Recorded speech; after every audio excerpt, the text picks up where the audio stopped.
Ok, sada trebamo urediti datoteku koja se zove config sample.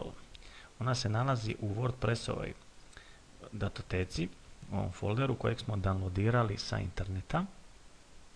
Dakle, ulazimo unutra i on se nalazi, evo, config sample, evo ga, to je ta datoteka. Uređujemo je tako da kliknemo desni miš, open with i notepad. Vidjet ćemo da se otvorio file u notepadu i doćemo do ovog ovdje dijela gdje piše db name, db user, db password, db host. To je ono što moramo sada malo urediti. Sjećate da smo podatke iz MySQL datoteke sačuvali, pa ćemo sada taj file otvoriti. Evo ga. To je, znači ovdje imamo od FTP-a podatke, a ovdje imamo od MySQL-a. Znači moramo uzeti databaza name, to je ovo, znači copy, ovako osjećamo ga, desni miš, copy, i idemo na ovu datoteku, znači db name, evo ga, put your db name here, kaže to. Ali pazite malo, kad to radite, mora točno. I možete desni miš past ili, evo, paste. I sad smo ubacili podatke tu gdje piše db name. Ista stvar je sad znači za db user, tu moramo ubaciti podatke.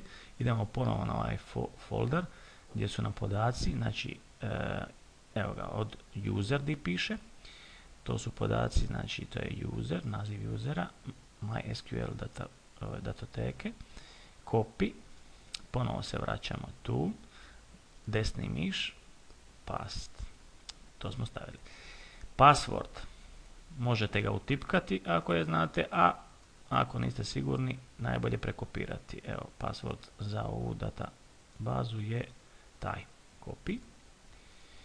I your password kaže here, ok, ctrl ili desni miš past. db host, obično je to local host, ali u ovom slučaju nije. Dakle, vrlo je rijetko da se ovo mijenja, ali ovo ovdje mijenjamo. I ovdje imamo MySQL host, znači uzimamo cijeli ovaj naziv, desni miš, copy i idemo na localhost, ctrl-v, evo. Dakle, sad smo promijenili databaza ime, user, password i host.